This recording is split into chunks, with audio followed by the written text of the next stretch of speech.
Now, I originally told this story 3 freaking years ago. But 1, my editing skills were absolutely trash. And 2, I didn't know jack shit about aircraft, so I was just making stuff up out of thin air. But after being on the field for 3 years, I feel like I can confidently tell this story, and I actually know what I'm talking about.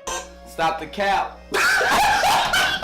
So back when I was going to A&P school, my instructor at the time was telling me a story about when he served in the Air Force. He was stationed in Berlin, and while he was there, one of the maintenance technicians was working on the A-10 Warthog and somehow set off the gun and destroyed an F-15 across the tarmac.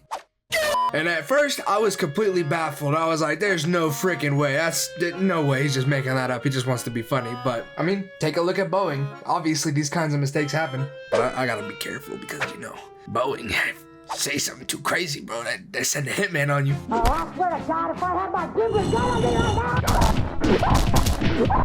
I'm just kidding. Aviation's come a long way to make sure we don't have accidents. You know, some people just have more accidents than others. Now, I know what you're probably thinking.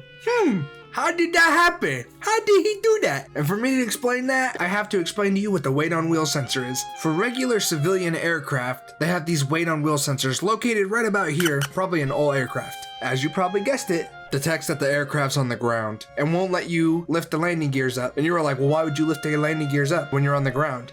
Oh boy, you'd be surprised about sometimes these dumbass mechanics would be like, what's this do?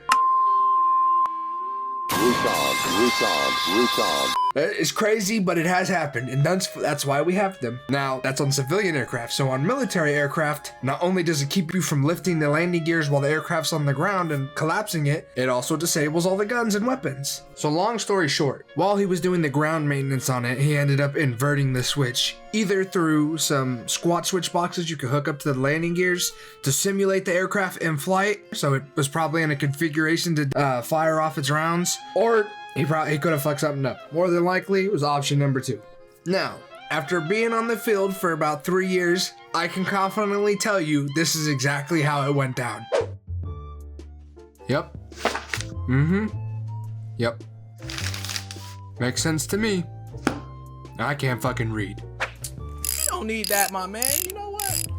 We don't need this. We don't need that. Why? Because we the best player in the game, and that's facts.